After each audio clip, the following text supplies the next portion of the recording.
My 12-year-old daughter had already escaped the burning house when my parents forced her back through the smoke. I reached the front yard seconds after the door slammed, and they swore Maisie had run inside on her own to find her father, a man with an intellectual disability.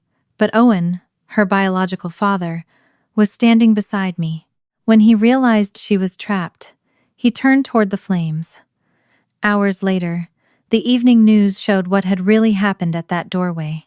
The footage did not teach me whom to believe. I had already chosen my daughter. It showed the world how far my parents' lesson, that Maisie was responsible for her father, had finally taken them. Before I take you back to the Sunday when I should have recognized the first warning, how are you doing today? Stay with me to hear what happened, and subscribe to the channel so you do not miss the rest of Maisie's story. 10 weeks before the fire, I believed our Sunday dinners were proof that I had kept the most important promise of my life. Owen arrived at 4:20 on the same bus he had taken for nearly 5 years. Maisie reached the door before I did and threw her arms around him. "Dad, you made it," she said. Owen smiled over her head. "The bus made it too. I helped by sitting in it." Maisie laughed.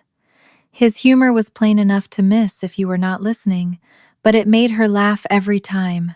He opened his hand and showed her a little black wheel with a silver pin through the center. "Found it under the potting bench. Marcus said it was trash. I said scientists decide what is trash." Maisie held it up to the light. "This could work on the heavier car." Her school STEM showcase was less than 2 weeks away. She was testing how different surfaces and ramp angles changed the stopping distance of a model car. Half our dining table had disappeared beneath rulers, felt, sandpaper, graph paper, and masking tape. Owen knelt beside the ramp while Maisie fitted the wheel onto the model. His fingers were rough from handling soil and garden trays at the nursery, but he held the tiny pin with patient concentration. When it clicked into place, Maisie set the car at the top. 3, 2, 1, Owen said. The car shot down the ramp, crossed the felt, and rolled under the sideboard. Owen stared at the empty track. "Very scientific." "It went farther than yesterday," Maisie said as she crawled after it. "It means your mother's floor is crooked," my father said from the doorway. Glenn had entered behind my mother without knocking. He still had a key then. Patricia carried a covered casserole and gave me the careful smile she used whenever she wanted credit for making an effort. "We brought dinner," she said. "I thought Claire could use one evening without doing everything." Owen stood too quickly and bumped the table. The ruler shifted, but nothing fell. "Sorry," he said. Maisie moved the measuring cup farther from the edge. "You're okay. Sit on this side, Dad. There's more room." She did not look at the ramp again. Her eyes went to his jacket pocket, then to the clock. "Do you still have your return ticket?" Owen patted his pockets. "Blue pocket. Can I check?" He turned the pocket outward. The folded ticket was inside. "All good," she said, and her shoulders lowered. I noticed her relief, but I misunderstood it. I thought she was proud of knowing his routine. After years when almost nothing in her life stayed in place, I believed predictability made her feel safe. Maisie had been 5 when her mother died, and 7 when I adopted her. Owen loved her fiercely, but he understood that love and full-time care were not the same thing. With his own advisor present, he agreed to the adoption because he wanted Maisie to have one home, one school, and an adult who could manage the decisions he could not handle alone. I promised that becoming her mother would not require erasing him as her father. Sunday dinners were how I kept that promise. At least, that was what I believed. We moved to the table. Maisie chose the chair between Owen and the end, directly across from my parents. From there, she could see every face. Before I sat, she moved Owen's water farther from his elbow. "He knocks it over there," she explained. Owen nodded. "She knows." Conversation began easily. Owen told Maisie about a customer who tried to return a dead plant after leaving it in a dark garage for 6 weeks. He reached the funniest part, laughed, and started again from the beginning. Maisie touched his wrist twice. Owen stopped. I already said that. Just the first part, she replied. You can tell the ending. Glenn leaned back. Good thing he brought his traffic controller. My fork paused. Dad, do not call her that. He raised his hands. It was a joke. She keeps him going in the right direction, does she not? Maisie looked at Owen's plate. Owen looked at her, waiting to see whether he had done something wrong. I should have stopped the dinner. I should have asked why a 12-year-old was monitoring a grown man's voice, ticket, water glass, and stories while the rest of us ate. Instead, I softened the moment. Maisie understands Owen better than any of us, I said. That does not make her his traffic controller. Patricia smiled at her. Your grandfather chose the wrong words. What he means is that you are unusually mature. Most children would not have your patience. That familiar word settled over the table. Mature. I had heard it throughout my own childhood, usually after I swallowed something I wanted to say or repaired a mood I had not broken. The recognition passed too quickly for me to catch. I only saw Maisie sit straighter. Owen reached for his water and brushed the rim with his sleeve. Maisie caught the glass. Sorry, Owen said. No, I moved it wrong, she replied before anyone complained. Glenn nodded. In this family, the person who can handle a job handles it. She is a child, I said.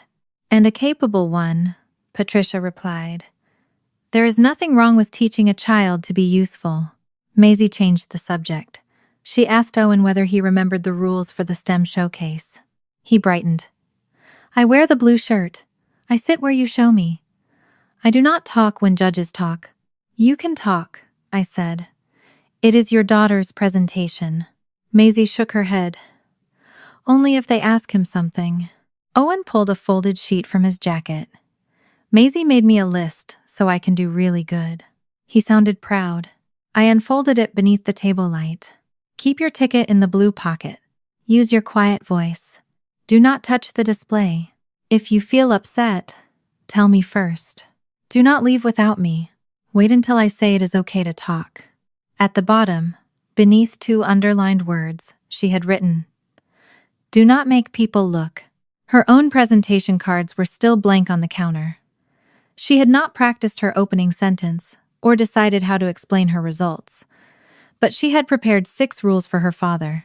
Maisie, I asked, why do you have to tell Dad when he can leave? She took the page and folded it along the same creases. Because I know what to do. Marcus can help with his bus. I will be there too. Her eyes moved toward Patricia before returning to me. The glance lasted less than a second. I saw it. I just did not understand it. After my parents left and Owen's bus carried him home, I found Maisie arranging her blank presentation cards beside the list she had made for him. I sat across from her and pushed the first card closer. Let us practice your opening. Just you and me. Maisie shook her head and kept writing on Owen's list. I cannot yet, she said. I still have to teach Dad what to do if people look at him. For the next 12 days, I kept telling myself that Maisie's list was only a coping tool. She liked plans. Owen liked plans. There was nothing wrong with either of them wanting the STEM showcase to go smoothly. That explanation became easier to believe after I helped Maisie finish her display board. We mounted 3 strips across the center, smooth plastic, felt, and coarse sandpaper, then placed photographs of her model car beside the measurements she had collected. Her conclusion was written in careful block letters. A steeper ramp increased speed, but a rougher surface shortened the stopping distance. She could explain every number without looking at her notes. The moment we discussed Owen attending, however, she stopped sounding like a student and started sounding like an event coordinator. What time will Dad get there? 5:30, I said. Which door will he use? The main entrance. What if his bus is late? Then he will call me. What if he calls me first? I set down the tape dispenser. Then you can tell him to call me. Maisie looked at her display instead of answering. The showcase was held on a Thursday evening in the school gym. Her science club met after classes, and I had already signed the school's self-dismissal form, allowing her to leave the club on her own at the end of scheduled meetings. At the time, it seemed like a small step toward independence. The city bus stop was less than 2 blocks away, and Maisie had a phone. I did not yet understand how closely she had connected independence with the duty to find her father. When we arrived, folding tables filled the gym in straight rows. Paper planets hung from the basketball hoops, and the air smelled of poster paint, floor polish, and the pizza volunteers were selling near the entrance. Students hurried past carrying volcanoes, solar ovens, and towers made from drinking straws. Maisie barely looked at any of them. She checked the nearest exit, then the side doors beside the bleachers. She found the restrooms and asked where Owen should go if the gym became too loud.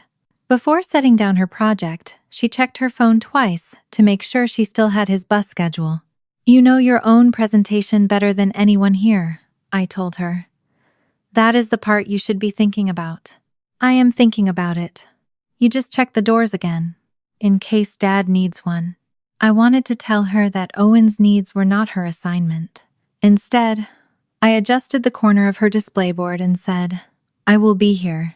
Your grandparents will be here. There will be plenty of adults." She gave me a look I could not read. Owen arrived 7 minutes early in the blue shirt Maisie had chosen for him. He had combed his hair flat on one side, although the wind had lifted the other. When he saw her table, his entire face brightened. "You made it look like a real scientist did it," he said. "A real scientist did," Maisie replied. He nodded seriously. "That explains it." She smiled, but the smile vanished when he reached toward the model car.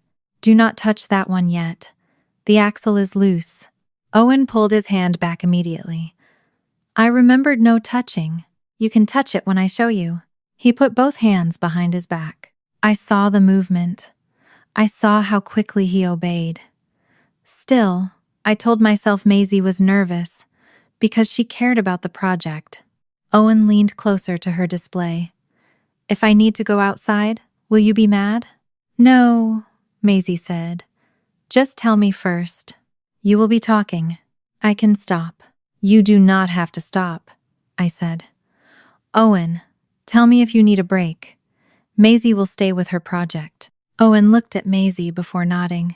Patricia and Glenn arrived a few minutes later. My mother brought flowers wrapped in clear plastic, something she knew Maisie would have nowhere to put. Glenn carried a paper cup of coffee and studied Owen as if he were already waiting for him to fail. Patricia kissed Maisie's cheek and lowered her voice. "Everything depends on how well you pay attention tonight." I was standing close enough to hear the words, but a volunteer asked me to move a box from the aisle at the same moment. I caught only the end of the sentence. "What depends on it?" I asked. Patricia smiled. "Her presentation." "What else?" Maisie looked down at her shoes. Before I could question her again, a teacher announced that the first group of judges would begin at the far end of the gym. Maisie was fourth in her row. She straightened her note cards and whispered the first line under her breath. Glenn picked up the printed program from the table. "Owen, when does her group start?" he asked. Owen glanced at the page. The schedule was printed in small columns with room numbers, group codes, and abbreviations beside each time.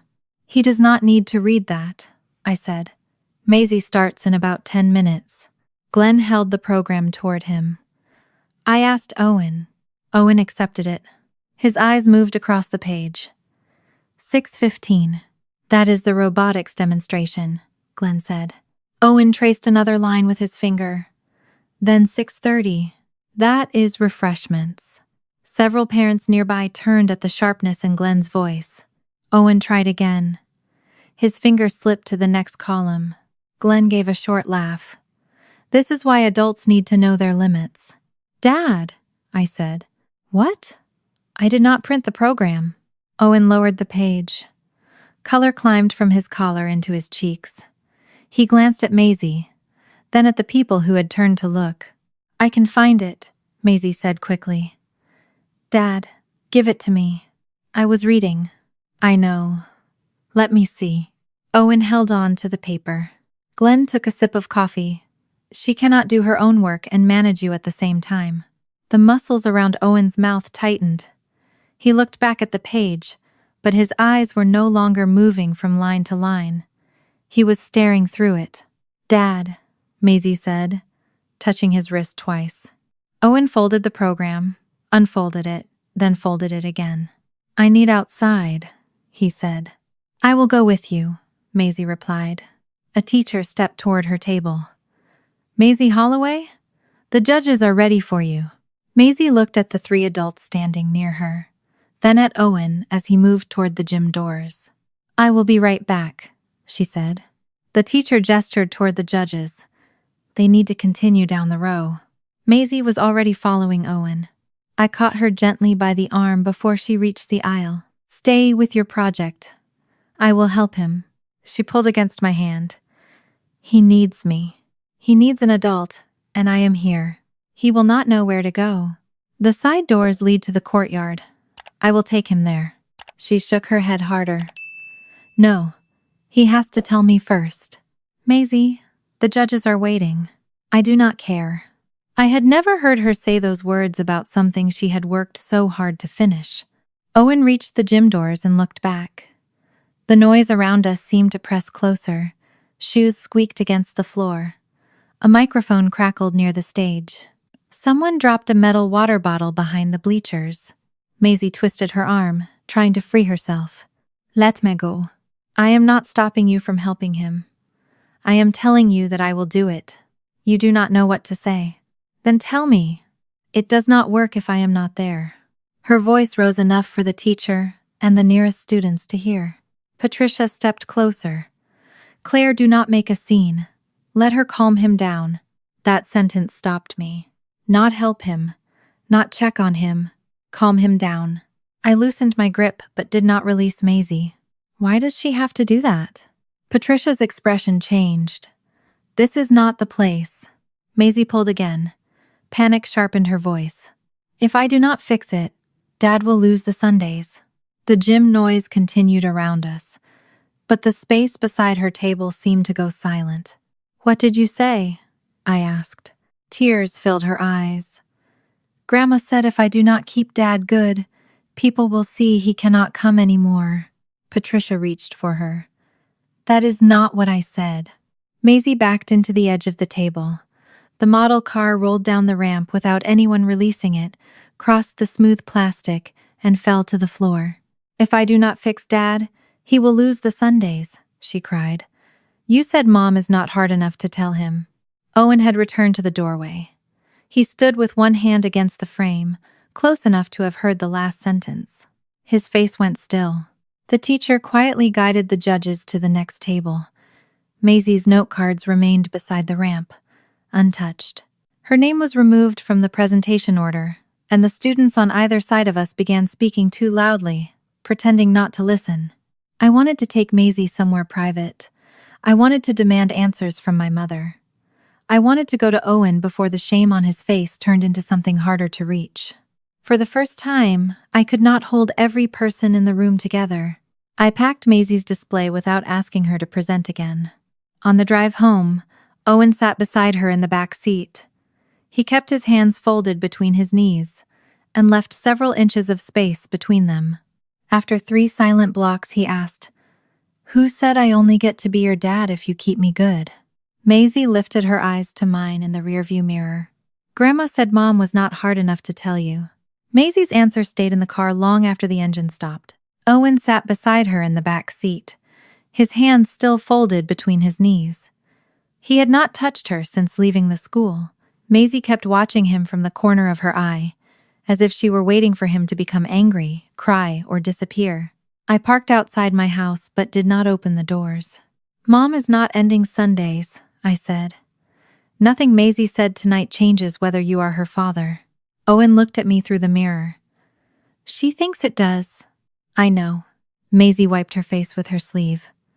Grandma said people were already worried about Dad. She said if he made too many problems, they would stop letting him come. Who are they? She hesitated. Adults. Which adults? People who decide things. The answer told me how young she had been when the fear began. Patricia had not needed to name a judge, a caseworker, or an agency. Maisie already knew that adults could move her from one house to another. All my mother had to do was suggest those adults were still watching. I took Owen home first. He lived in a supported apartment building about 15 minutes from us. Normally, Maisie walked him to the entrance and waited until he texted that he was inside. That night, Owen opened the car door alone. Maisie reached for her seatbelt. I should go with him. No, I said gently. Owen can go inside. He forgets to text. I can text Claire, Owen said. Maisie stared at him. But you always text me. I can text both. You might forget the second one. Owen's face tightened. He did not argue. He got out, closed the door, and stood beneath the parking lot light. Good night, Maisie. She leaned toward the window. Blue pocket for your key. Owen touched the pocket without looking down. I know. It was the first time I heard irritation in his voice when she tried to help him. Maisie heard it too. She sank back against the seat as if he had pushed her away. At home, I made tea that no one drank. Maisie sat at the kitchen table with her hands wrapped around the mug. Her abandoned presentation cards were still inside the project box by the door. I sat across from her instead of beside her. I wanted her to see my face without feeling trapped. I am going to ask some questions, I said. You are not in trouble, and Dad is not in trouble. You can stop whenever you need to. Her first questions were about whether the adults around her were angry. Are you mad at Dad? No. Are you mad at me? No. Are you going to make me tell Grandma again? No. You do not have to explain this while the people who frightened you are standing over you. She studied me, searching for the condition hidden inside my answers. What did Grandma tell you to do when Dad visited? Maisie looked down at her mug. Just help. What did helping mean? Make sure his ticket is in the blue pocket. Make sure he does not lose his phone. Tell him when he is too loud. If he tells the same story again, touch his wrist. If he gets upset, take him outside before Grandpa gets mad. She spoke faster as the list continued.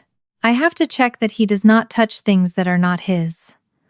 I have to tell him when people are joking so he does not get offended. I have to apologize if he makes someone uncomfortable. If he wants to leave, I have to go with him. If he argues with Grandpa, I'm supposed to stop him. I have to tell Grandma if he is not okay. Who taught you the wrist signal? Grandma. Who told you to apologize for him? Grandpa said someone had to. My throat tightened, but I kept my voice steady. What happens if you do not do those things? Maisie's fingers pressed into the mug. Grandma said people would see Dad cannot behave. And then? They would stop Sundays. Did she say I would stop them? She said you do not understand how hard Dad is, because you always try to make everybody happy. She said you would understand when he ruined something important. The showcase had been something important. Maisie had expected Owen to ruin it, and she had prepared to sacrifice her work before he had even arrived. How long have they been saying this? I do not know. Since this year? She shook her head. Since last year? Another small shake. Before I turned 10, she whispered. For more than 2 years, my daughter had believed every Sunday depended on her ability to manage a grown man. During those same years, I had praised her patience. I had thanked her for knowing what Owen needed. I had watched her carry responsibility and called it love, because that explanation made our family look successful. Owen called before I could ask anything else. I am inside, he said. I know. I saw the building door close. Maisie did not answer my text. She is with me. There was a pause. Did she ever want to help me? The question hurt more than anger would have. She loves helping you sometimes, I said. But she also thought she had no choice. I thought she liked knowing things. She does. The problem is that she believed your visits depended on it. Owen breathed into the phone. I could hear him rubbing his thumb against the case, a repetitive sound he made when trying to stay calm. I made her check the bus. You did not know why she was doing it. I liked when she checked. That is not the same as knowing she was afraid. She always knew what to do. His voice cracked on the last word. Across the table, Maisie watched me. I realized she was trying to read my answers from my face. Maybe I should stop coming on Sundays, Owen said. Then Maisie would not lose Grandma and Grandpa because of me. Maisie leaned toward the phone. No, Dad. I can do better. There is nothing for you to do better, I told her. Then I spoke to Owen. You are not going to solve this by disappearing. Tonight, let Marcus know you are upset and stay in your apartment. I can stay. I know you can. Both of them still believed love could be withdrawn because one of them had failed to perform correctly. Sundays are going to change, I said. They are not ending.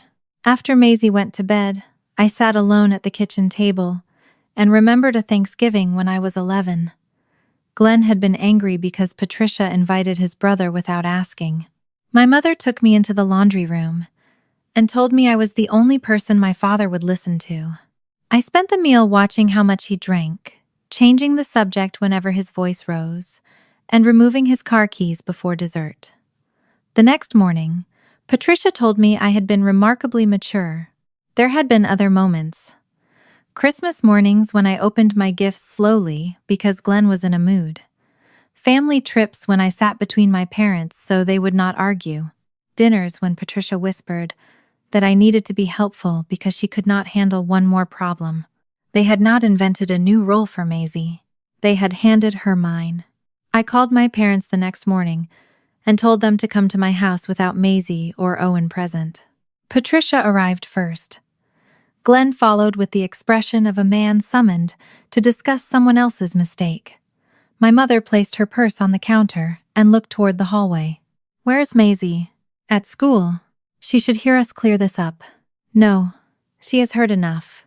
I repeated what Maisie had told me. Patricia listened without interrupting, which made me hope for several seconds that she understood. Then she sighed. Claire, we were trying to preserve the relationship you insisted on keeping. You told a child she would lose her father if she did not control him. I told her actions have consequences. His actions or hers. Owen does not respond to most people when he becomes overwhelmed. He responds to Maisie, because you trained her to believe she had to make him respond. Glenn crossed his arms. We did what you refused to do. You keep pretending love makes him capable. This is not about whether Owen needs support. It is exactly about that, Patricia said. Someone has to notice when he is becoming a problem. Maisie is good at it. She is 12. She is unusually mature. The word struck differently now. It no longer sounded like praise. It sounded like a receipt for work stolen from a child. You said the same thing about me, I said. Patricia's expression hardened. This is not about your childhood. It is the same system. You decide one person is difficult, then make a child responsible for keeping everyone comfortable. Glenn stepped closer to the counter. In a family, the person who can do the job does it. No, the adults do the adult jobs. And when the adults cannot calm Owen, then another adult helps him. Not Maisie. Patricia shook her head. You are going to take away the one thing she is good at and call it protection. She is good at science. She is good at noticing details. She is funny. She is loyal. She is not Owen's handler. Neither of them answered. I held out my hand. I need the house key. Patricia stared at me. Do not be dramatic. You will not be alone with Maisie. You will not call or message her without going through me. You will not attend Sundays until I decide it is safe. Glenn gave a humorless laugh. So we tell the truth, and you punish us. You frightened my daughter into believing her father's place in her life depended on her performance. We taught her responsibility, Patricia said. You taught her fear. My hand remained open. Patricia removed the key from her ring and placed it on the counter. The sound was small, but Maisie's Tuesday pickups, my late shifts, emergency childcare, and every favor my mother had used to keep herself necessary seemed to fall with it. You understand I will not be rearranging my week when the library needs you late, she said. I understand. And when Owen creates another scene, I will handle it. Glenn moved toward the door. You chose him over your own family. I chose the child you made responsible for him. They left without saying goodbye. That afternoon, I called my supervisor and gave up 2 evening shifts until I could arrange other childcare. The loss would hurt.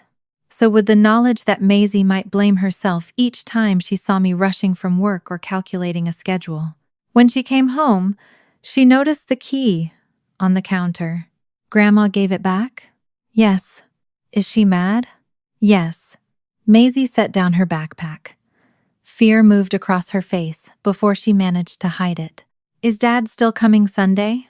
The question was so quiet I almost missed it. I walked around the counter and knelt in front of her. Yes, Dad is still coming. She searched my face. Even after all this? Especially after all this. Her shoulders did not relax. That was when I understood that removing my parents from the house had not removed their lesson from my daughter. Removing my parents from the house did not remove their lesson from my daughter. It only made me desperate to prove that lesson wrong.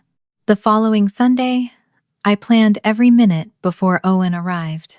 I checked his bus route twice, printed the return schedule in larger type, set his ticket beside the door, and moved anything fragile away from the dining table. I chose a simple meal, turned off the television, and told Maisie she did not need to prepare a list for him. She stood in the kitchen, watching me label 2 containers of leftovers. What if Dad forgets which one is his? I will tell him. What if he puts the ticket in the wrong pocket? I will help him. What if he gets upset? I will handle it. Her mouth tightened each time I answered. I thought I was reassuring her. I did not understand that I was also confirming the world required someone to manage Owen. I had only replaced her name with mine. When Owen arrived, Maisie ran to the door, then stopped herself before checking his pockets. The effort was visible in the way she curled her fingers against her palms. Owen noticed too. You can say hello, he told her. Hi, Dad. Hey. They stood there awkwardly until I took his coat. At dinner, Owen asked Maisie about the science club. She began explaining how she planned to rebuild the model car with a heavier frame. Halfway through her answer, he reached for the wrong glass. Maisie moved instinctively. I caught the glass first. I have it. She sat back. A few minutes later, Owen told the same nursery story he had told us the previous week. Maisie lifted 2 fingers toward his wrist, then dropped her hand beneath the table. I interrupted him.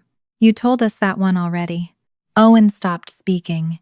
His expression changed, not because he had forgotten the story, but because of the way I had corrected him. I can tell a story twice. You can. I was only letting you know. Maisie lets me know different. Maisie stared at her plate. I spent the rest of the meal answering questions before he could ask them, and solving problems before they became problems. When he looked toward the clock, I told him what time his bus left. When he searched for his napkin, I handed him another. When he hesitated over whether he wanted more food, I decided he had eaten enough. By dessert, Owen had gone quiet. After Maisie carried her plate to the sink, he leaned toward me. You do not let her be my helper anymore. That is right. But now you do all of it. Iyamana do it. You talk like I am not one. His words caught me off guard. I am trying to protect Maisie. From me? From feeling responsible for you. Owen pushed his chair back. You do not let Maisie be the grown-up anymore. But now you make me the child. He took his coat from the hook before I could answer. His bus was not due for another 20 minutes, but he chose to wait at the stop rather than stay in my house. Maisie watched him leave through the front window. Is Dad mad at me? No. He is upset with me. Because I did not help? Because I helped too much. She frowned as if that answer made no sense. It did not make much sense to me either. During the next 2 weeks, I tried to correct my mistake by controlling less, but fear kept pulling me back. I canceled a crowded community event Owen had planned to attend with us because Marcus was not scheduled to accompany him.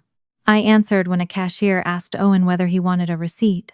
Each time, I told myself I was preventing Maisie from stepping in. Each time, she watched me do exactly what she had been taught to do.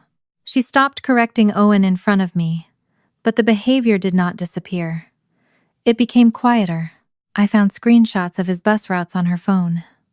She kept an alarm for the time he usually reached home. When I asked her to stop, she deleted the alarm but began checking the wall clock instead. I mistook obedience for improvement. The day that proved me wrong began with a road closure. Owen was supposed to meet us at the library after Maisie's science club. The city had changed his regular bus route because crews were repairing a broken water line. I saw the service alert during my lunch break and texted him the replacement stop. He replied with one word. Okay. I called 10 minutes later to explain it, but he did not answer. I assumed he was working and sent another message. At 4:15, Maisie's club ended. Because I had signed the school's self-dismissal form, she was allowed to leave on her own. The library was only a short walk from the school, and she usually came directly to my office. What I did not know was that Maisie had seen the same service alert in the transit app she still checked. When Owen did not arrive and did not answer her call, she compared the detour map with the stop photographs already stored on her phone. At 4:30, she had not arrived. I checked her location and saw that she was moving away from the library. I called. She did not answer. My first thought was not that she had disobeyed me. It was that something had happened to her. I left my assistant at the children's desk and hurried outside. Maisie's location moved toward the temporary bus stop near a grocery store 2 blocks beyond the school. By the time I reached the intersection, I could see her backpack. She was standing beside Owen beneath the shelter. He held his phone in one hand and the printed bus notice in the other. Maisie was pointing toward the route map. Relief hit first. Anger followed so quickly that I nearly used it to cover the fear. Maisie. She turned. Her face changed when she saw me. I found him. You left school without telling me. The bus changed. I know. I sent Owen the new stop. How did you know where to look? I saw the alert. Dad did not answer, and I knew he would try the stop he already knew first. He did not understand which side of the street. Owen looked at me. There were 2 signs. You could have called me. My phone was in my bag. Why? Because I was looking at the paper. Maisie stepped between us without seeming to realize she had done it. He was waiting on the wrong side, but I fixed it. The word struck me harder than it should have. Fixed. I looked at the time. The science club had been choosing students that afternoon for the district presentation. Maisie had spent days talking about earning another chance to show her project. What about the selection meeting? She looked away. You left before it ended? Dad was late. You gave up the district presentation to find him? He needed me. Owen lowered the paper. I did not ask her. She knew where I would be, he added. But the pride that might once have been in his voice was gone. I wanted to tell Maisie she was grounded. I wanted to take her phone and lecture her about leaving without permission. Those consequences would have been simple. They would also have let me pretend the problem was only disobedience. I crouched in front of her. Why did you believe no one else would help him? Her eyes filled, but her voice remained firm. You said I am not allowed to take care of Dad. That is not what I said. You said adults have to do it. Yes, but you were at work. Marcus was not there. Dad did not answer. If I did not go, who was taking care of him? You could have called me. And while I waited, what if he got on the wrong bus? He might have made a mistake. What if he could not get home? Then an adult would help him. Which adult? I opened my mouth and had no name ready. Maisie's voice dropped. Mom, you keep telling me not to take care of Dad. But what happens if nobody else does? The traffic moved behind us. Owen stood inside the shelter, staring at the route notice as though every line on it accused him of costing his daughter something. He folded the paper carefully. She missed science because of me. Not because of you, I said. She came because I did not know where to stand. She came because she is afraid no one else will come. Owen looked at Maisie. Did you think I would be gone? She did not answer. Her silence was enough. I drove Owen home, instead of making him navigate another bus. Maisie sat beside him in the back seat, but neither of them spoke. For once, she did not remind him which pocket held his key. He did not ask her. That evening, I emailed the science teacher and learned the district positions had already been filled. Maisie could continue working with the club, but she had lost the chance she wanted. She said it did not matter. That was how I knew it did. After she went to bed, I sat at the kitchen table with her unfinished model in front of me. I had removed my parents. I had canceled activities. I had taken over Owen's routines. I had told Maisie she was free. Then I had left a space where no trusted adult stood, and she had run straight back into it. My phone rang shortly before 10. Owen's name appeared on the screen. For several seconds after I answered, he said nothing.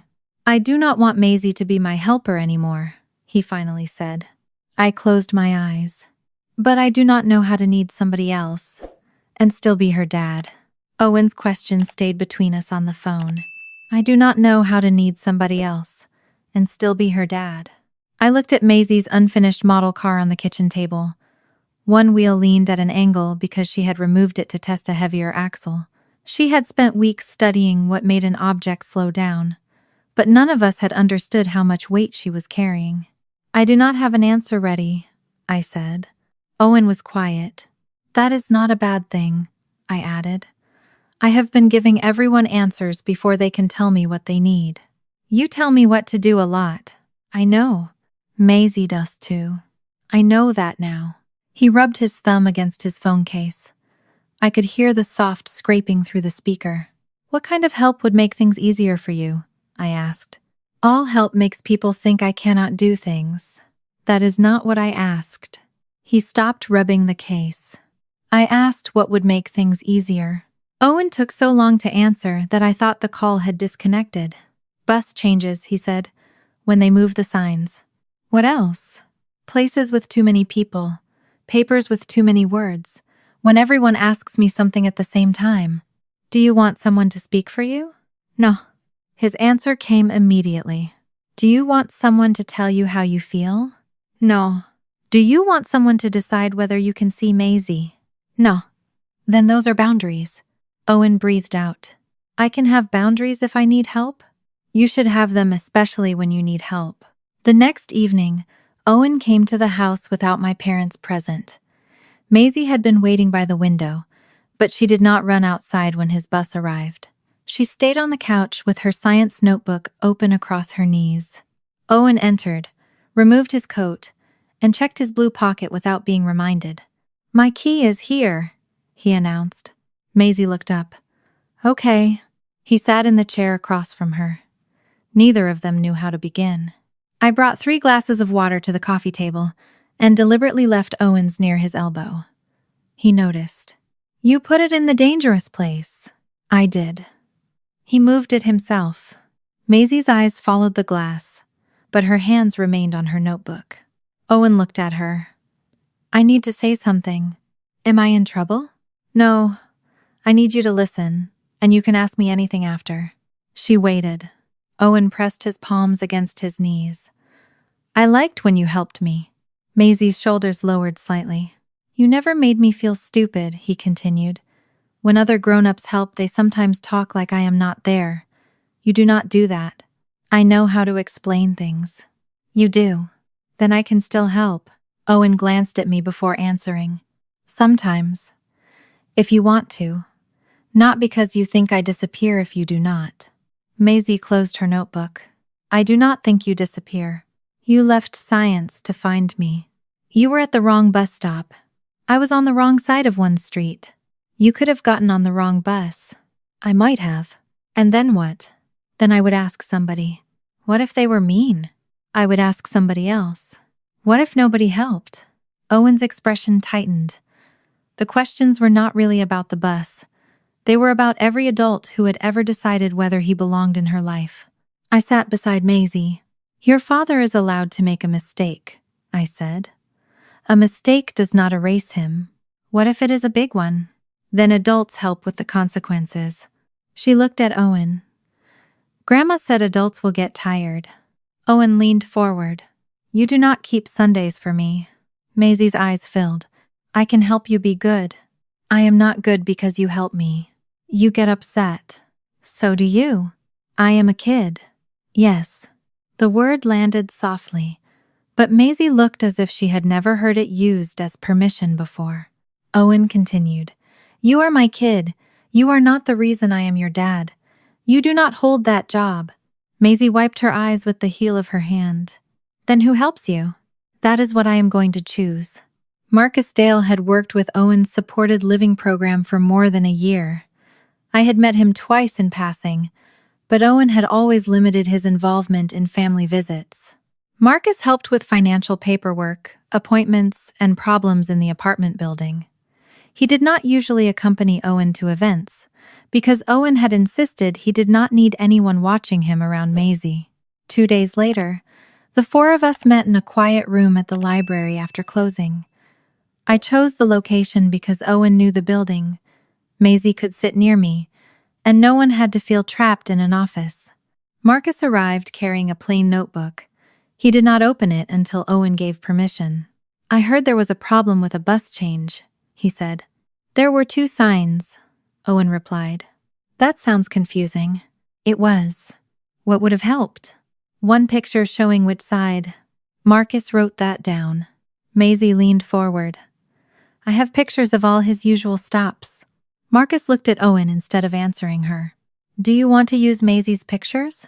Owen considered it. Maybe copies. Not her phone. Marcus nodded. We can make your own set. Maisie sat back. I saw disappointment cross her face. Her knowledge had been useful for so long that separating it from responsibility felt like taking something away. Marcus asked Owen where he wanted support. Owen listed the things we had discussed. Route changes, crowded events, long forms, emergencies with too many instructions. What do you not want me to do? Marcus asked. Do not answer if somebody asks how I feel. All right. Do not tell Claire I cannot visit Maisie. That is not my decision. Do not tell Maisie what she should feel about me. Marcus set down his pen.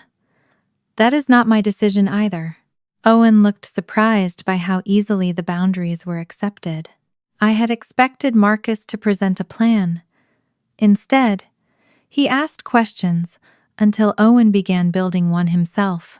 We started with transportation. Marcus would receive the same service alerts Owen received. If a route changed, he would send 1 image showing the temporary stop and call only if Owen requested it. Owen would try the route first when the change was minor. If he felt lost, he would contact Marcus or another staff member, not Maisie. Then we discussed crowded events. Owen did not want Marcus beside him every minute. They agreed on a signal Owen could use if he needed a break. Marcus would wait nearby without controlling where Owen sat or when he spoke.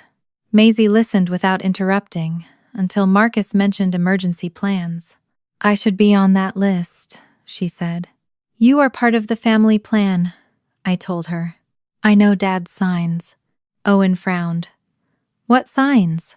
When you are getting upset, when you need outside, when you stop reading words. Marcus looked at her gently. Knowing someone well is not the same as being responsible for their emergency plan. But what if I notice first? You can tell an adult, I said. What if the adult does not understand? Then the adult has to learn. She crossed her arms. Marcus did not argue with her. He turned back to Owen. What makes instructions easier to remember? Colors. We created a simple safety card. Claire calls emergency services. Owen follows the nearest marked exit. Everyone meets at the same outdoor point. No one returns for bags, phones, or projects. I placed a blue marker near the front exit of our house and a yellow one beside the door leading to the yard. Marcus helped Owen reduce each instruction to a few words. Eyes and color. Go with an adult. Meet outside. Do not go back. Maisie wanted to add a final line, saying she would check whether Owen had reached the meeting point. Owen stopped her. I check myself. What if you forget? Marcus can check. Her pencil froze above the card. You want him to do it? I choose him to do that. Maisie set down the pencil. For the rest of the meeting, she spoke only when someone asked her a direct question. On the drive home, I expected anger. Instead, she stared out the window. Marcus does not know Dad like I do, she said. No. He does not know Dad hates whistles. No. He does not know Dad rubs his phone when he is worried. That is true. Then how can he help better than me? He does not have to know Owen better than you. He only has to be an adult. Owen trusts with adult responsibilities. Maisie pressed her forehead against the glass. So, I am not special anymore. I pulled into our driveway, but left the engine running. You are his daughter.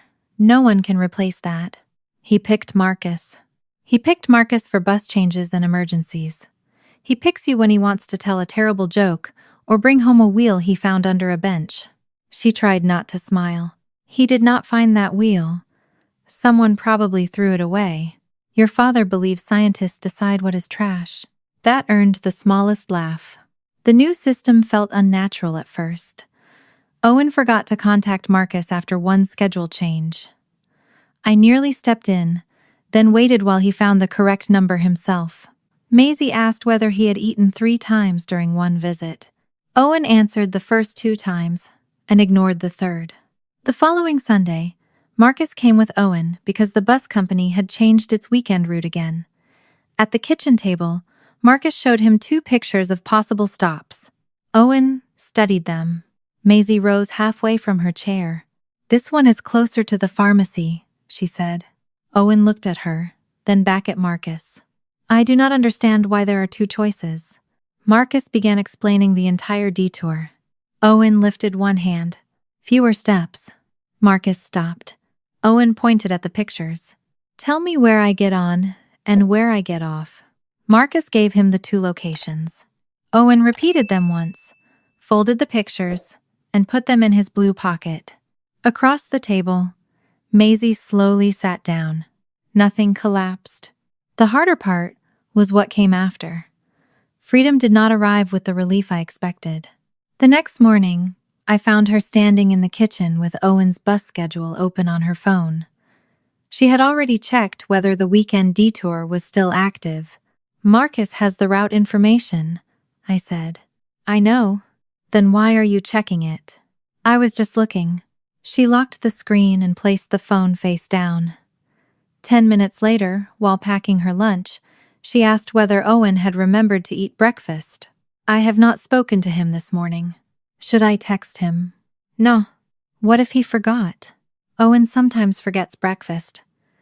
That is not an emergency. Her hand stopped over the open lunch bag. He gets headaches when he does not eat.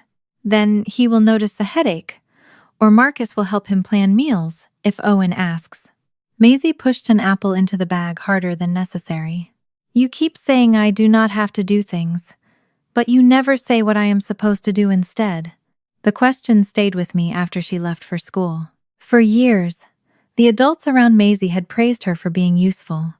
She knew how to check pockets, read bus routes, watch facial expressions, and stop a problem before anyone else admitted it existed.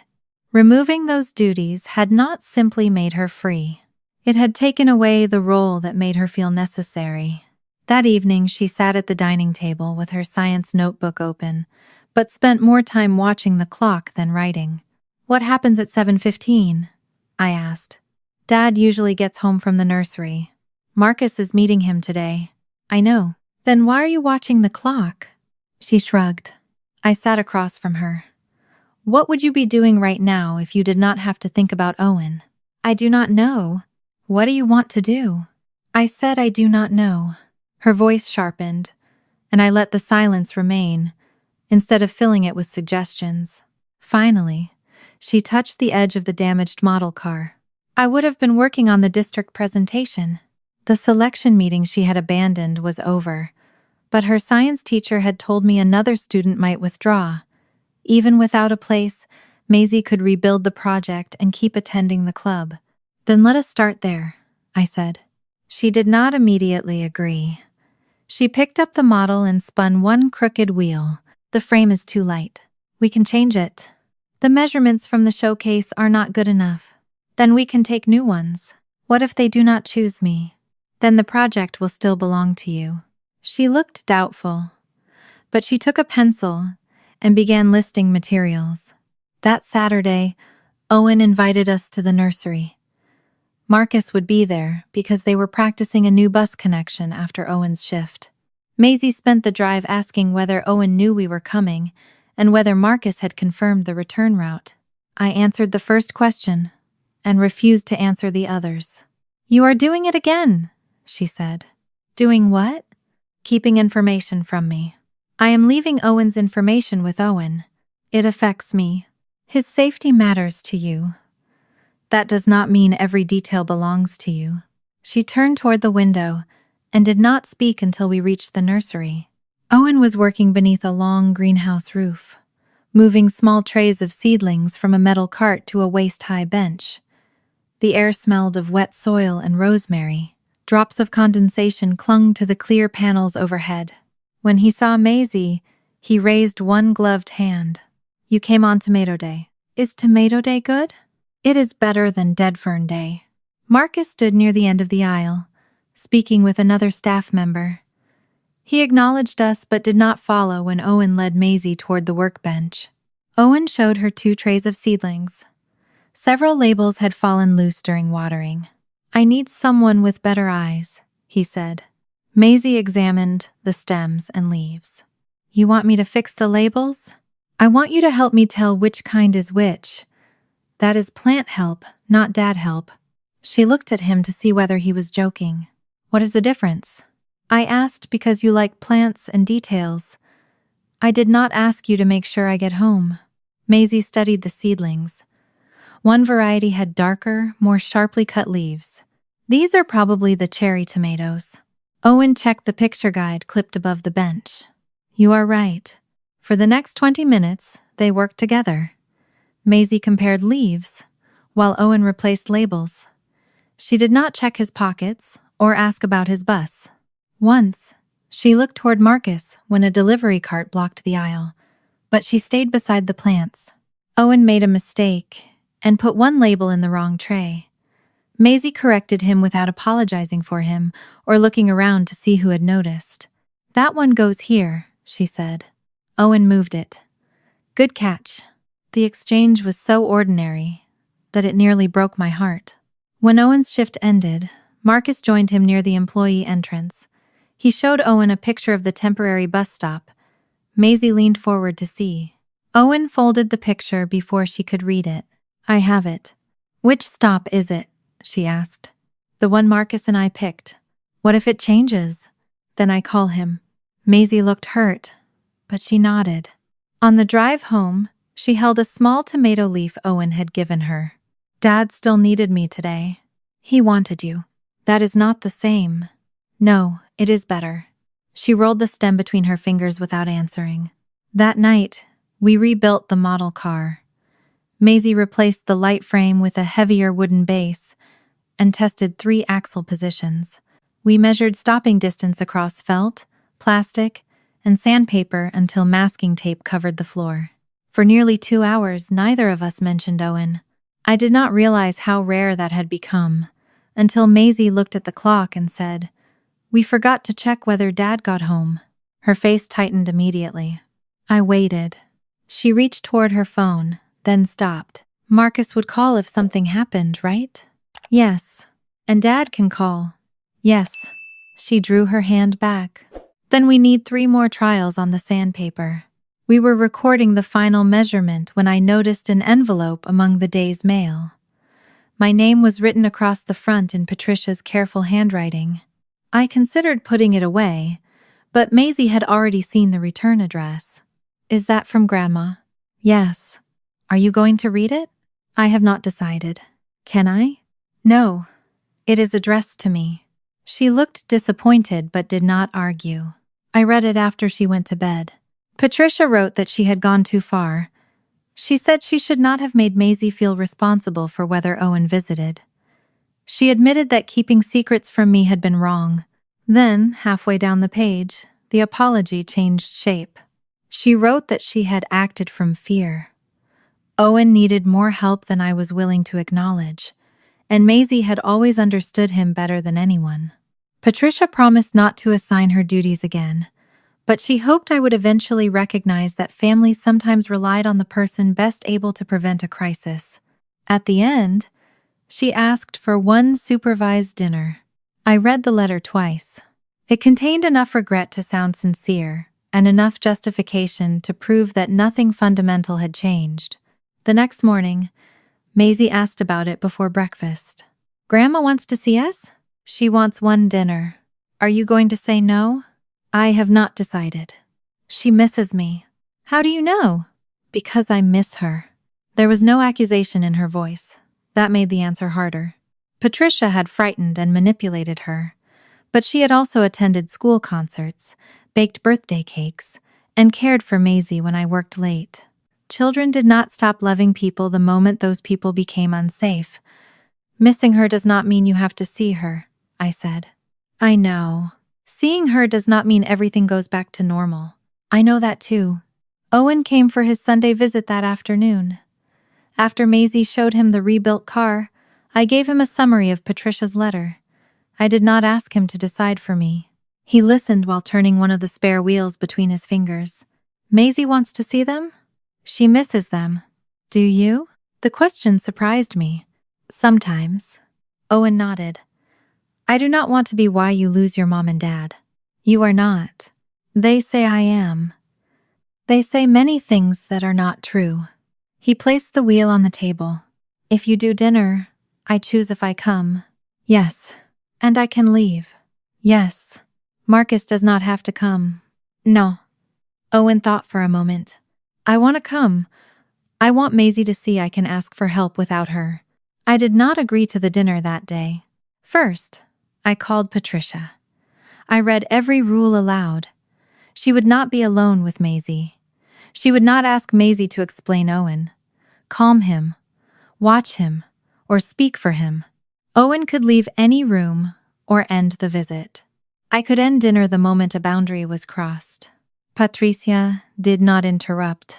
"I understand," she said. "I want a chance to do better." Then I called Glenn separately. He sighed after the second rule. "Do we really need a contract to eat chicken?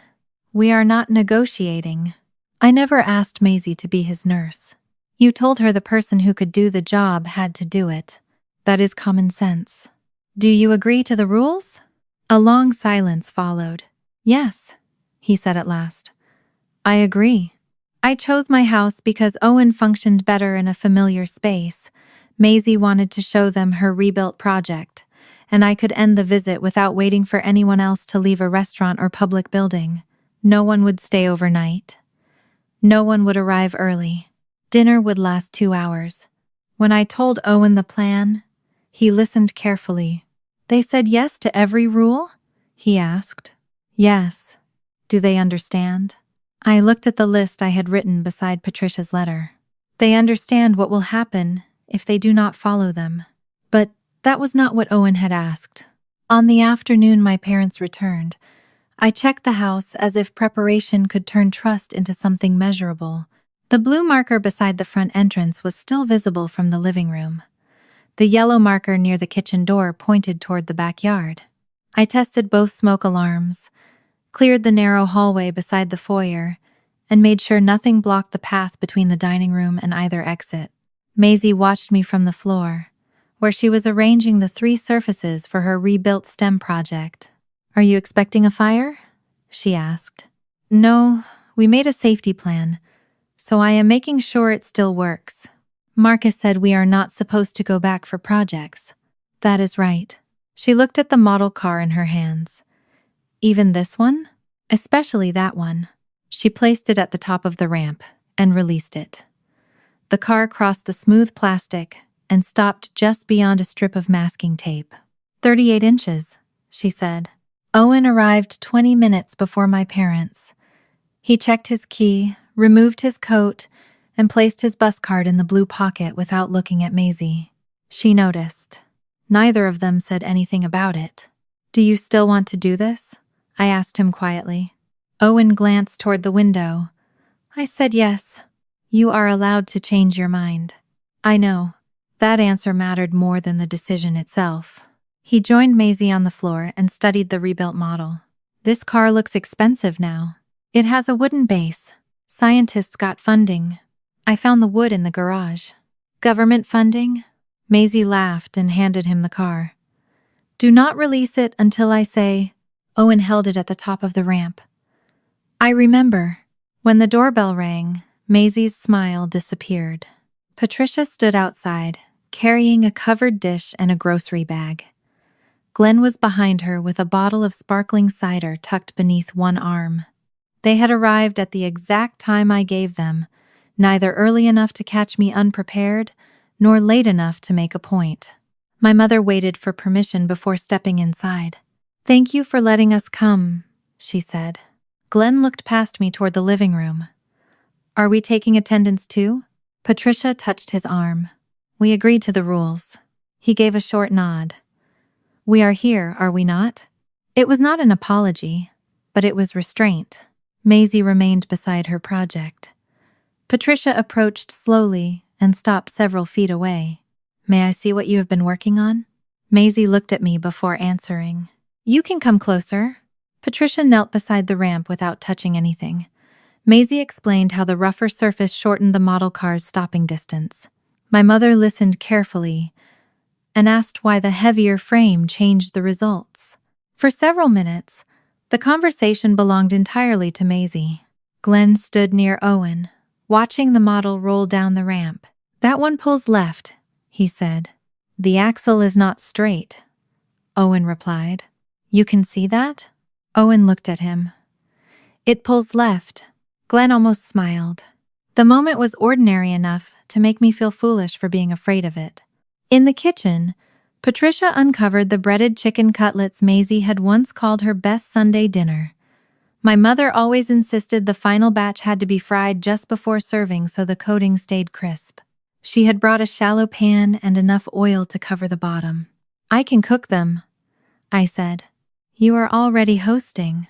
I would rather stay in the kitchen. Patricia met my eyes and understood what I was really saying.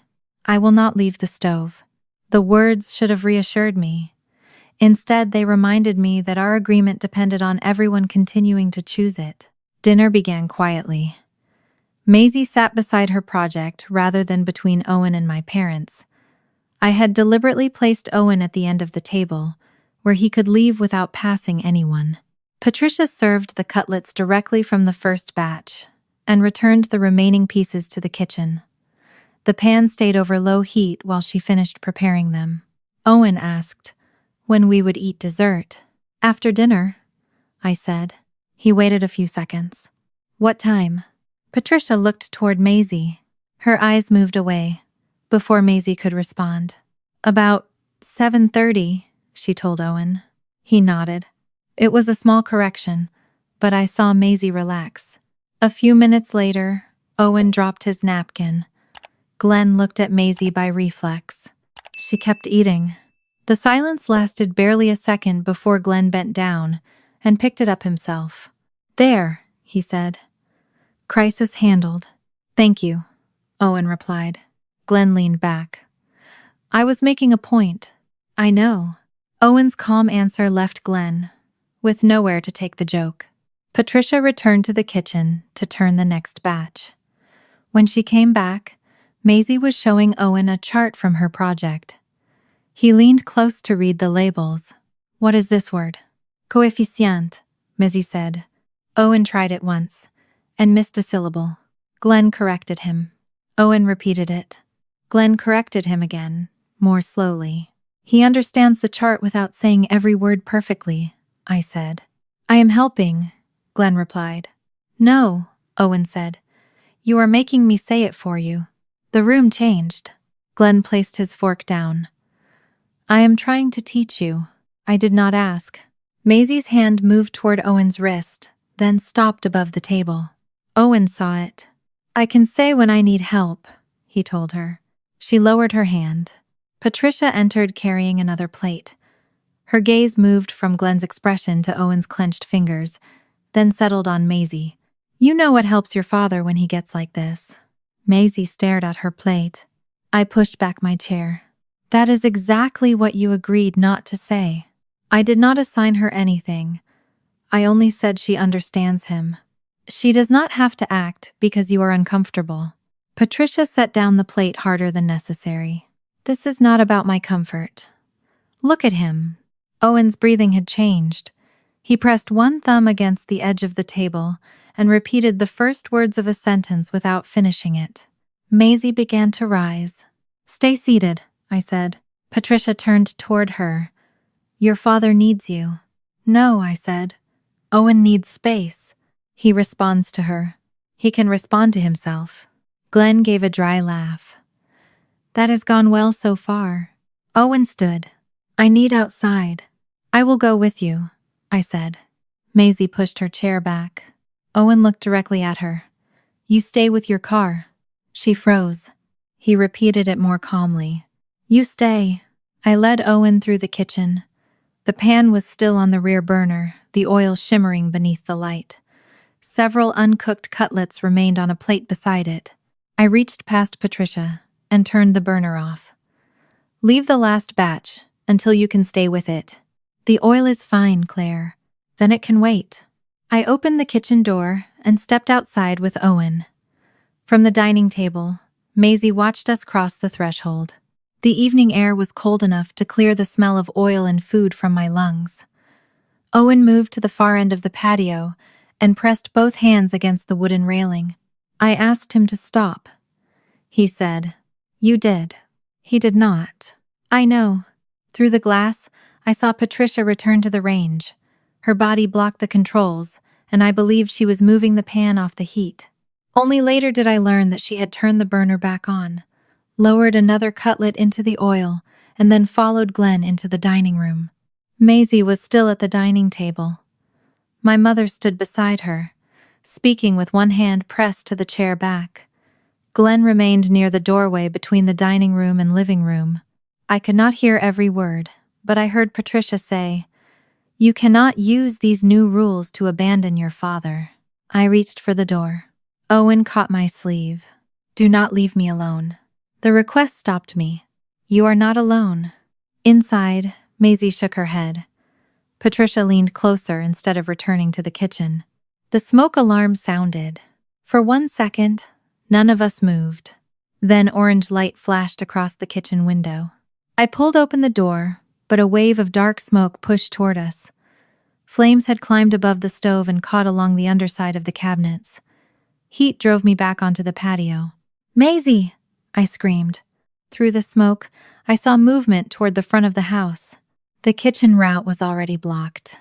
Owen pointed toward the side yard. Front. Varann. Behind us. Glass cracked inside the kitchen. Smoke poured from the open doorway and rolled beneath the roofline. I shouted Maisie's name again as Owen followed me down the narrow path beside the house. By the time we reached the corner, the front door was no longer visible from where I stood. I ran toward it anyway. I rounded the corner with Owen a few steps behind me and saw my parents standing on the lawn. The heavy front door was almost closed, but not latched. Smoke escaped through the narrow gap around its frame, darkening the porch light and drifting across the roof of the house. Maisie was not with them. Where is she? Glenn turned toward me. His face was red from heat and coughing, but his answer came without hesitation. She ran back inside, looking for Owen. Owen reached my side. For 1 second, no one spoke. The man Maisie had supposedly run inside to find was standing beside me, breathing hard from the sprint around the house. Patricia stared at him. Her mouth opened, but no sound came out. Maisie is where? Owen asked. Glenn looked from Owen to the door. She thought you were still inside. She saw me go outside, Owen said. Patricia pressed one hand to her chest. Everything happened too fast. She panicked. I stepped toward the porch. Why did you not stop her? We tried, Glenn said. You tried how? The smoke came through the door. I pulled it in so we could breathe. When I tried to open it again, the heat drove me back. His answer was too smooth. He was describing fire, but he was watching my face. Behind him, Patricia coughed into her sleeve. She kept saying she had to find her father, she said. We told her not to go, but she would not listen. Owen stared at the front door. Maisie does not run into fire. She was afraid for you, Patricia said. She knew I was outside. She was confused. The smoke alarm inside continued to shriek. Beneath it, I heard glass breaking and the deep crack of something heavy falling in the kitchen. Sirens sounded in the distance. I moved toward the porch again, but the smoke thickened as wind pushed it across the entrance. Heat pressed against my face before I reached the first step. Owen grabbed my arm. She thinks she has to find me. She knows you are here. She knows until she gets scared. His voice was different. The panic had not disappeared, but it had narrowed into certainty. She will look for me instead of looking for outside. The firefighters are coming. She will hide. I heard the sirens growing louder, but they were still blocks away. Every second between them felt large enough to lose a child inside. Owen took one step toward the door. I caught his sleeve. No. He pulled once, but I held on. You cannot go inside. She knows my voice. The fire department is almost here. She thinks I am her job. The words broke through everything else. He was not trying to prove he could rescue her. He was trying to reach the part of her that my parents had trained to remain in danger until he was safe. Owen, the smoke could kill you. He looked directly at me. I know where she goes when noise gets too big. The small bathroom near the foyer. Maisie had hidden there during thunderstorms when she was younger. She had gone there once after Glenn slammed a cabinet door during an argument. It was not far from the entrance, but smoke could turn a few yards into an impossible distance. I tightened my grip on Owen's sleeve. He covered my hand with his. Claire, let go. I had spent weeks trying to decide what he could handle. In that moment, I still wanted to make the decision for him. Then I saw the blue marker beside the front entrance through the smoke. It was part of the plan Owen had helped build. He was not walking toward the door without understanding the danger. He was using the information he had chosen and practiced. I released him. Stay low, I said. He nodded once. Glenn moved toward us. Do not be stupid. Owen did not look at him. He pulled his shirt over his mouth, crouched near the doorway, and pushed the door open just far enough to enter. Smoke swallowed him. I screamed Maisie's name until my throat hurt. No answer came from inside. The first fire engine turned onto our street. Neighbors stood on lawns and sidewalks, some with phones raised. A woman across the road held her phone toward the house, while the man beside her spoke urgently into his own. Firefighters jumped from the engine before it fully stopped. One moved toward me while others pulled equipment from the truck. My daughter is inside, I said. Her father went in through the front. Kitchen fire. The back door is blocked. How old is your daughter? 12. Where would she be? Small bathroom off the front hallway. Maybe there. The firefighter repeated the information into his radio. Patricia stepped beside me. She ran back in after we got her out. I turned toward her. We were trying to stop her, Glenn added. The firefighter did not respond to either of them. He directed another crew toward the side of the house.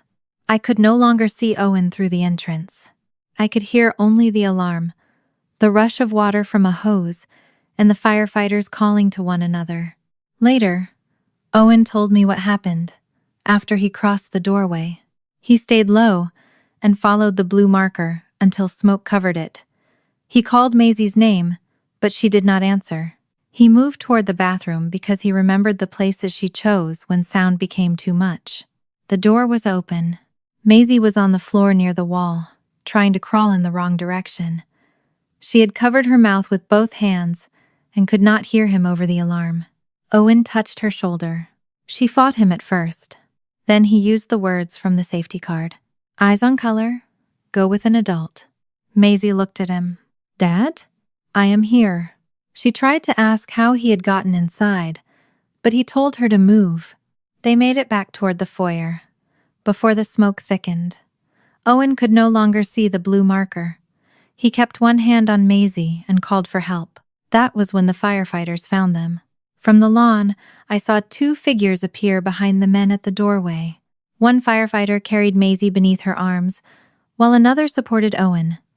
Both were coughing. Maisie's face was streaked with soot, and her body hung too loosely between the firefighter's hands. I tried to run toward her. A paramedic stopped me long enough to guide them onto the grass. "Maisie, I am here." Her eyes opened, but they did not focus on me. Owen dropped to his knees nearby. He coughed until he could not catch his breath. A firefighter fitted an oxygen mask over his face, while another paramedic placed one over Maisie's. I knelt between them, unable to touch either without getting in the way. Owen reached toward Maisie. "She thought she had to find me," he said through the mask. "You found her. She was looking the wrong way." Paramedics lifted Maisie onto a stretcher. When they began moving her toward the ambulance, Owen tried to stand. His legs gave way. A second stretcher was brought for him. Patricia followed behind me. "Claire, listen to me." She was already outside, and then she just turned around. "We did everything we could." I looked at her. "You said she panicked." "She did. Dad said she ran inside looking for Owen." "That is what happened." "How did you know what she was thinking?" Patricia's eyes moved toward Glenn.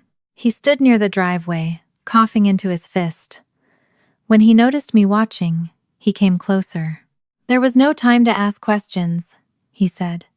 "She ran. We tried to stop her. The fire was too strong." The same phrases appeared again. "Ran inside. Tried to stop her. Fire too strong." No one mentioned what Maisie had said before she went through the door. No one explained why the front door had been pulled nearly closed behind her. Near the curb, a reporter from the local station asked Glenn what had happened. Before she finished the question, he said, "She ran back in before we could stop her." Patricia repeated the same version while the camera operator turned toward the house. A paramedic called my name. I climbed into the ambulance beside Maisie while Owen was loaded into another. Before the doors closed, Patricia caught my hand. "Maisie ran in on her own," she said. "We tried to stop her, but the fire was too strong." I pulled my hand away. I still did not know what had happened at that doorway.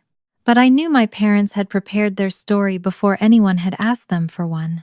The ambulance doors closed before I could see whether Owens had left the curb.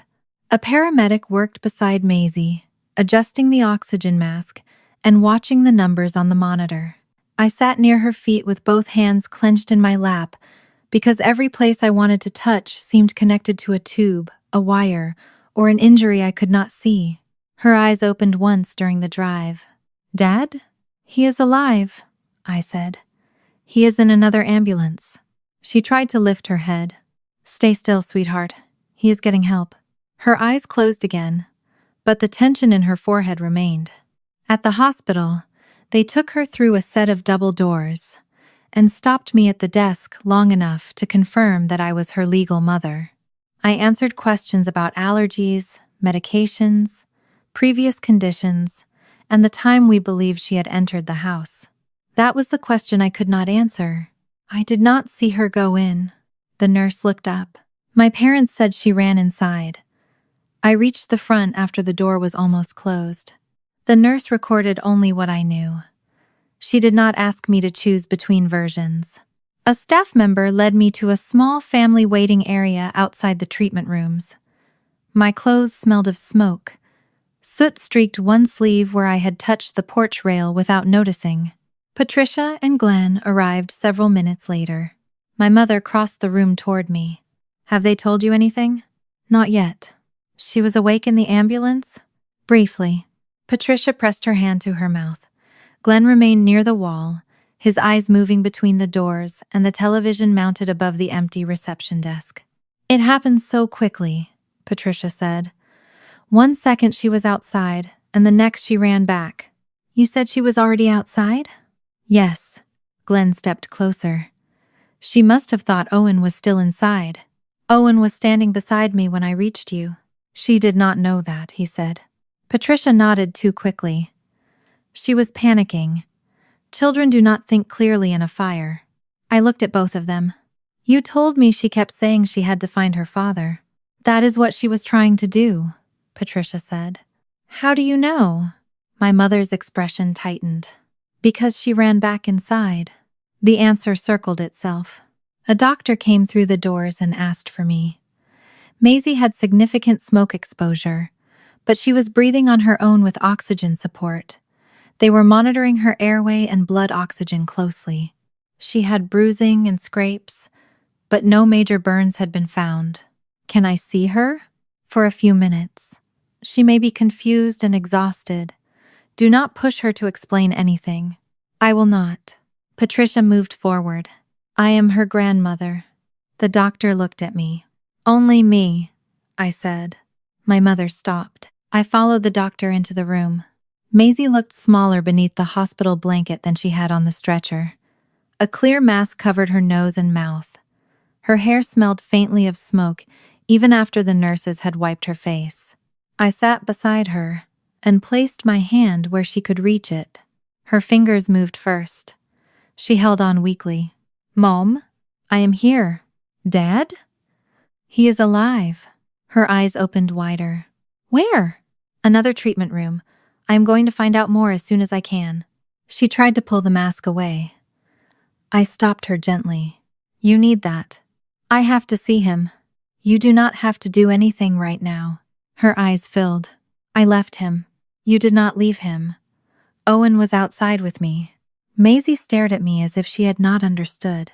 He was outside? Yes. Her breathing quickened beneath the mask. The monitor changed rhythm, and I moved closer. You are safe. Dad is alive. She shook her head. They said he was inside. Who said that? Her eyes moved toward the door.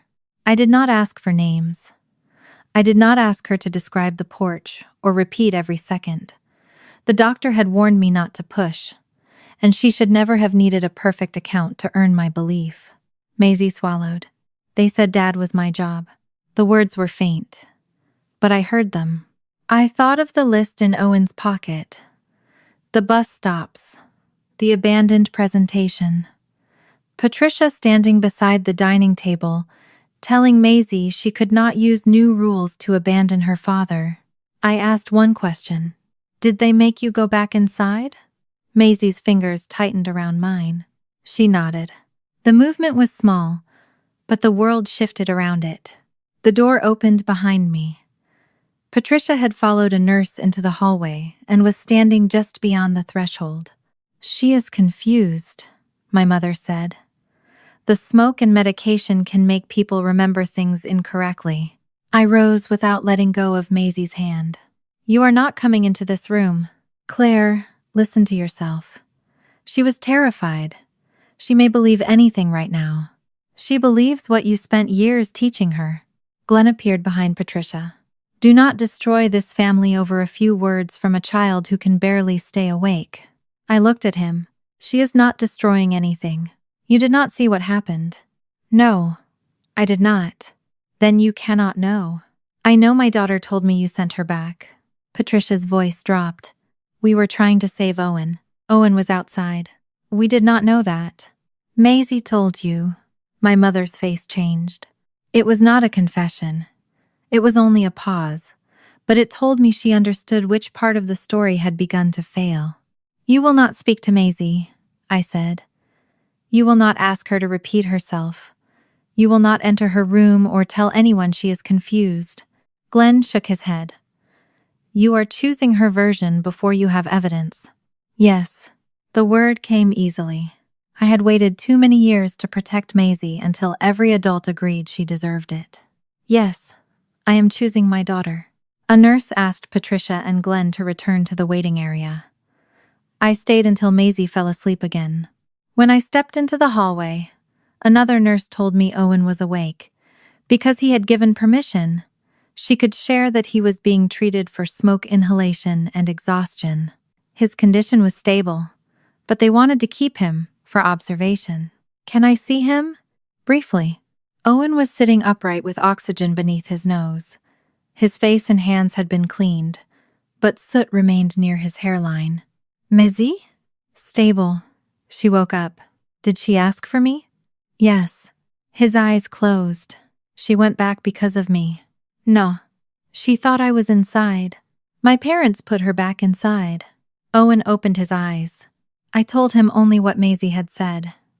I did not make her repeat it for him. His hands began to shake. I was outside. I know. She saw us go outside. I know. They did not believe her. The realization hurt him differently than the fire had. He turned his face toward the wall. I told her she did not have to be my helper. You did, but she still thought she had to find me. That is what they taught her for years. One safety card could not erase it in a month. Owen looked back at me. Do you believe her? Yes. He nodded once. Then I do too. Near 10 that night, I returned to the waiting area. Patricia and Glenn were still there, although neither had been allowed near Maisie. The television was showing the local news. A reporter stood across the street from my house. Fire engines filled the background, and smoke drifted beneath the lights. The report described a kitchen fire and the rescue of a 12-year-old girl and her biological father. Then the reporter said the grandparents had stated that Maisie panicked after reaching safety and ran back inside on her own. Patricia released a breath. Glenn leaned forward. At least they understand, he said. My mother's mouth formed a small, relieved smile. The reporter continued. A woman across the street had recorded the doorway while her husband called 911. The station had matched the clip's timestamp and location to the emergency response, viewed the original file, and provided it to investigators. Maisie's face had been blurred. The footage began. The front door opened, and Maisie stumbled onto the porch. She was already outside. She pointed toward the side of the house. Patricia seized both her shoulders and turned her back toward the doorway. Glenn stepped behind her. Then he pushed. Maisie disappeared across the threshold. Glenn pulled the door almost closed as smoke rolled through the opening. Seconds later, I appeared from the side yard with Owen beside me. Patricia's smile vanished. Glenn stood so quickly, his chair struck the wall. Who recorded that? My mother stared at the television. They cut out what happened before, she said. Glenn pulled the door in to keep smoke off the porch. We thought she would call Owen and come straight back. They are making it look like we sent her in for no reason. I did not answer, and I did not ask them to explain the screen. I left them with the television. I returned to Maisie's room.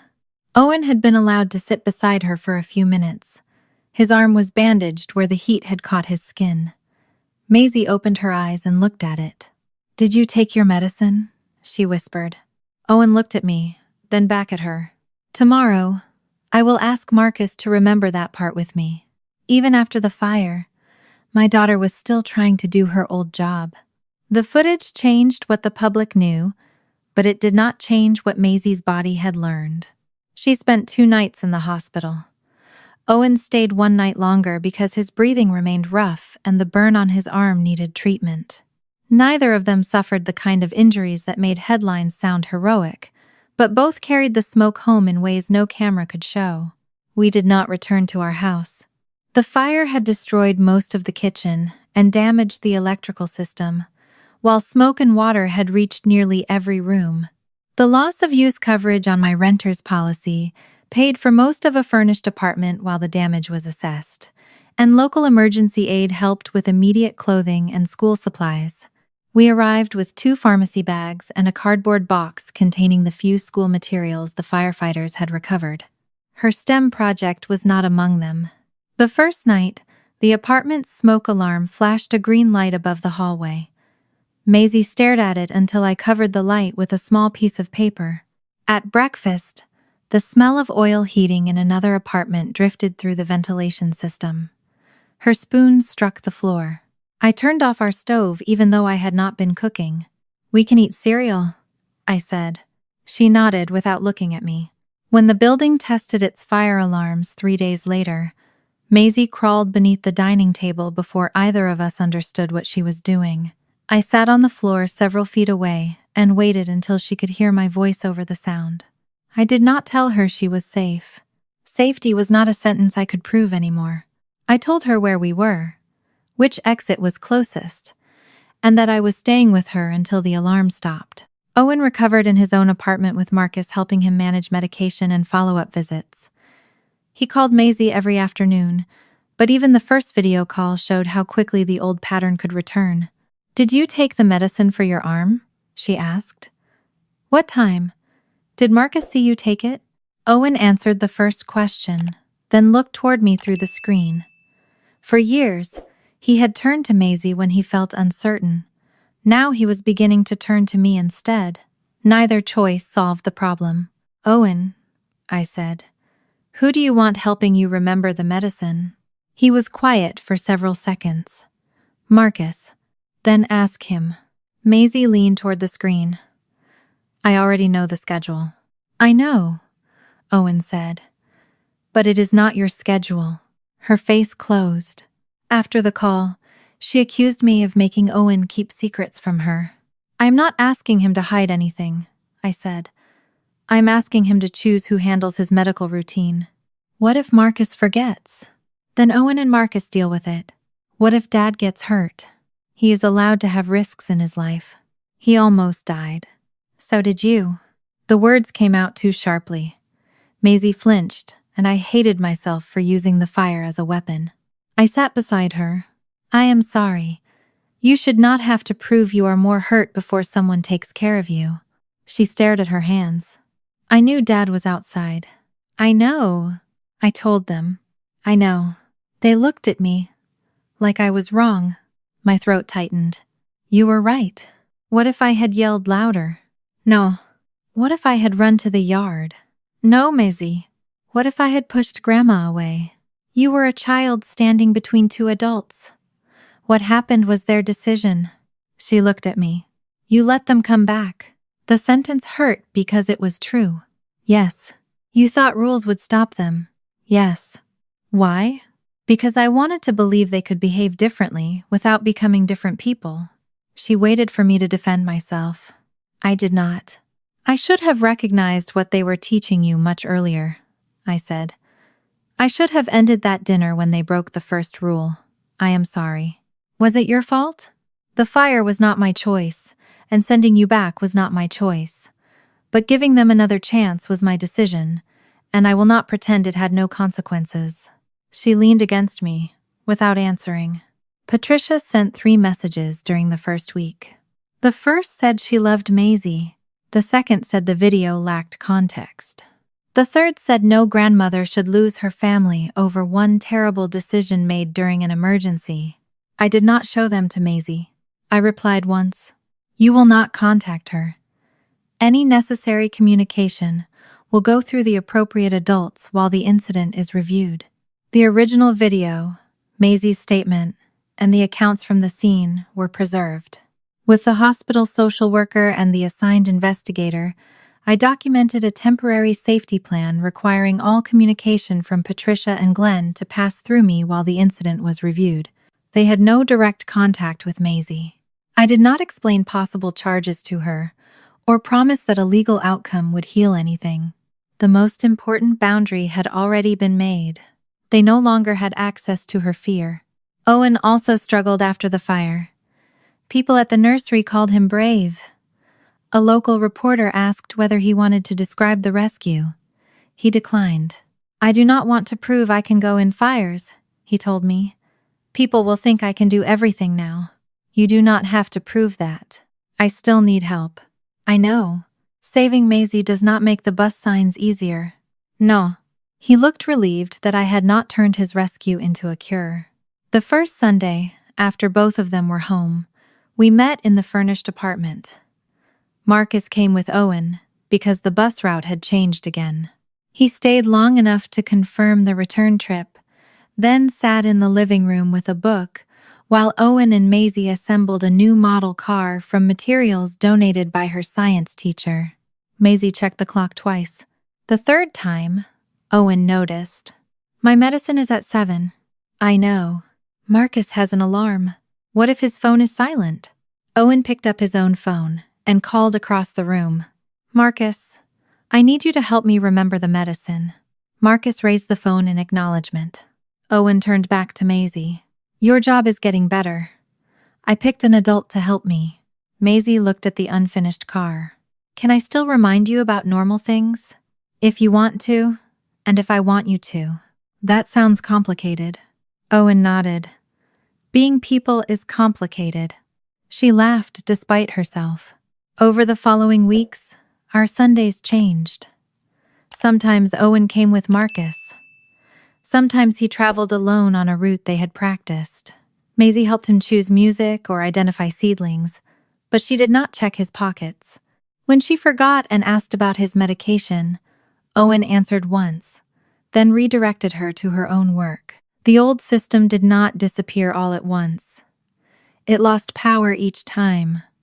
One of us chose differently. Her return to school happened in steps. For 2 weeks, she attended shortened days.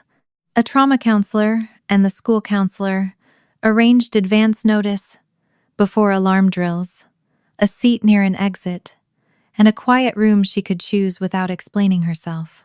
Before rejoining science club, she practiced describing one measurement in an empty classroom, with only her teacher and me present. Maisie returned to science club in April. Her teacher helped her reconstruct the data she had lost in the fire. She built a heavier model and repeated the trials with plastic, felt, and sandpaper. At the beginning of June, she was offered a place in the district STEM presentation. She pretended not to care when she told me. Then she spent an hour selecting the exact ruler she wanted to bring. The presentation was held in a community college lecture hall. Owen came with Marcus and sat 2 rows behind me. Maisie stood beside her display, explaining how surface texture affected stopping distance. Halfway through her explanation, someone dropped a metal display stand near the rear doors. The crash echoed through the hall. Owen covered one ear. His breathing changed, and his eyes moved toward the exit. Maisie saw him. Her voice stopped. For a moment, she was 12 years old and 7 years old at the same time.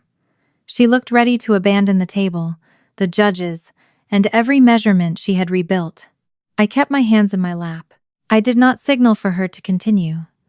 I did not decide for her. Owen raised 2 fingers toward Marcus, the signal they had chosen. Marcus stood beside him. Together, they moved toward the exit. Owen did not look back for Maisie. She watched the door close behind them. Then she looked down at her model car. The roughest surface produced the shortest stopping distance, she continued. But changing the weight also changed how much distance the car needed. Her voice shook on the first sentence. It steadied on the second. She finished the presentation and answered the judges' questions. There was no award ceremony waiting for her, only a teacher thanking her, and another student asking how she had secured the axle. When her part was over, we found Owen and Marcus in the hallway. Owen was sitting on a bench, breathing normally again. Maisie stopped in front of him. You left. I needed outside. I saw. Marcus helped. She nodded. Owen looked toward the lecture hall, where people were still gathered around her display. I asked a grown-up for help. Maisie followed his gaze. I know. For the first time, she did not need to check.